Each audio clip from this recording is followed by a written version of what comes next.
કરજણ નગરપાલિકાની સામાન્ય ચૂંટણીમાં ભગવો લહેરાયો, જ્યારે બીજી તરફ કોંગ્રેસના સુપડા સાફ થયા. બગાસું ખાતા પતાશો મળતા આમ આદમી પાર્ટી 8 સીટથી જીતી લાવી પોતાની પાર્ટીનું ખાતું ખોલાવી પગ પેસારો કર્યો. સમગ્ર ગુજરાતમાં નગરપાલિકા તેમજ તાલુકા પંચાયતોની ચૂંટણી હતી, તેમજ તેના પરિણામોની આતુરતાથી રાહ જોવાતી હતી. તે પરિણામો સમગ્ર ગુજરાતમાં આજે બહાર પડ્યા, જેમાં કરજણ નગરપાલિકાની ચૂંટણીના પરિણામમાં જિલ્લા પ્રમુખ સતીશભાઈ નિસાડિયા તેમજ ડોક્ટર વિજય શાહની મહેનત રંગ લાવી. કરજણ નગરપાલિકાની ચૂંટણીમાં ફરી ભગવો લહેરાયો, જેમાં ભાજપની 19 સીટો પર કમળ ખીલ્યું, જ્યારે 8 સીટો પર આજની પાર્ટીનું જાડું ચાલ્યું, જેમાં 1 સીટ પર અપક્ષ ઉમેદવાર દાવ મારી ગયા. વોર્ડ નંબર 1માં ભાજપની આખી પેનલ આવી, વોર્ડ નંબર 2માં ભાજપની પેનલ, વોર્ડ નંબર 3માં ભાજપની 3 સીટ, આમ આદમી પાર્ટીની 1, વોર્ડ નંબર 4માં ભાજપ 1, આમ આદમી પાર્ટી 3, વોર્ડ નંબર 5માં ભાજપ 3, અપક્ષ 1, વોર્ડ નંબર 6માં ભાજપ 4 પૂરી પેનલ સાથે, જ્યારે વોર્ડ નંબર 7માં પૂરી પેનલનો આમ આદમી પાર્ટીનું જાડું ચાલ્યું. કુલ ટોટલ ભાજપની 19 સીટ તેમજ આમ આદમી પાર્ટીને 8 સીટ તેમજ અપક્ષ. આમ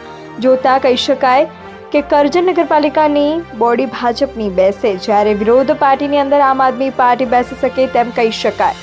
રિપોર્ટર અનસ પટાલા, કરજણ. અમારી જોડે રહ્યા છો હિન્દુ મોમેન્ટન જોડે, તો આ ફેર પેનલ લાવવાની જવાબદારી અમારી છે. હરીભાઈ તમે બિંદાસી હોઈ જાઓ, તમને કોઈ તકલીફ નથી. પણ મેં કીધું ભાઈ પબ્લિક છે, હવે તમે આટલે વર્ષોથી જે કામ કરી રહ્યા છો અને આગળ તમને અમે 5 વર્ષમાં કોઈને એવું નહીં કે અમારા વોર્ડમાં ફરો. અને અમારી જવાબદારી એવી છે કે પબ્લિકના હરેક કામ હશે અમે દિલથી કરીશું. રાતે ફોન આવશે, રાતે ઉઠીને જશું. આ કોઈ આવાસના મકાનો છે, કોઈ ગટર લાઈન છે, કોઈ રોડ.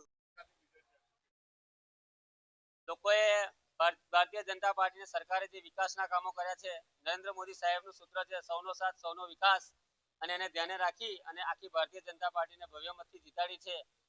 અમારા વોર્ડમાં અમે ભારતીય જનતા પાર્ટી દ્વારા ખૂબ કામ કર્યું છે અને એનો અમારા મતદારોએ અમને સાથે રહીને ખભે ખભા મિલાવીને સહકાર આપ્યો છે. આ ભારતીય જનતા પાર્ટીની જીત છે, અમારી પેનલની જીત છે. અને મને 2600માંથી 2100 મત મળ્યા, એટલે લોકોએ મને ખરેખર બહુ સહકાર આપ્યો છે. અને અમે સૌ ઉમેદવારો ભારતીય જનતા પાર્ટી તરફથી અમે સૌ મતદાતાઓનો, નાગરિકોનો બધાનો ખૂબ ખૂબ આભાર માનીએ છીએ કે એમના વડે અમે આજે આ જીત મેળવી છે. એટલે સૌ મતદાતાઓનો ખૂબ ખૂબ આભાર. વંદે માતરમ. આજરોજ સ્થાનિક સ્વરાજ્યની ચૂંટણીનું 2025નું રિઝલ્ટ આવી રહ્યું છે. હું મીનાબેન જીતેન્દ્રસિંહ ચાવડા, વોર્ડ નંબર 4માંથી હું આમ આદમીમાં તથા મારે સાથીદારો 4 જણ ઊભા રહ્યા હતા. એમાં અમારી જંગી જીત છે, એ માટે હું આમ આદમીનો પાર્ટીનો ખૂબ આભાર માનું છું. પાર્ટીએ મને મજબૂત કરી, મેં એમને મજબૂત કરીશ એ વિશ્વાસ આપું છું. અને હું આજ સુધી 20 વર્ષથી ભાજપમાં સક્રિય કામ કરેલું છે. મેં ભાજપને મજબૂત કર્યું છે, ભાજપનું કામ 20 વર્ષથી કર્યું છે. અને હું ગઈ ટર્મમાં માજી પ્રમુખ રહી ચૂકી છું અને નગરના વિકાસ સૌથી વધારે કરેલો. સત્ય વાત છે કે મેં ભાજપને ખૂબ સાથ આપેલો અને ભાજપે મને આવેલો, પણ આ વખત મને ટિકિટ ન મળવાથી મેં આમ આદમીમાં જોડાઈ છું.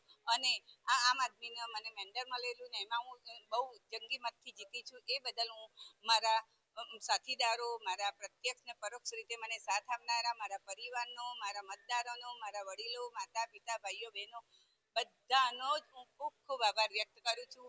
જે કામ માટે મને ચૂંટી છે, જે કામ મેં ગઈ ટર્મમાં કરેલા છે ને જે અધૂરા રહ્યા છે, એ કામ પૂરા કરીશ. બધાને મારી પર વિશ્વાસ છે કે મીનાબેન કામ કરે જ, એટલે એમનો વિશ્વાસ પહેલા પણ મેં જાળવી રાખ્યો હતો અને આજે હું એમનો વિશ્વાસ રાખીને, એમનો વિશ્વાસ જાળવીને મારી ટર્મ પૂરી કરીશ ને કામ એમની વિશ્વાસ સાચવીને કામ કરીશ.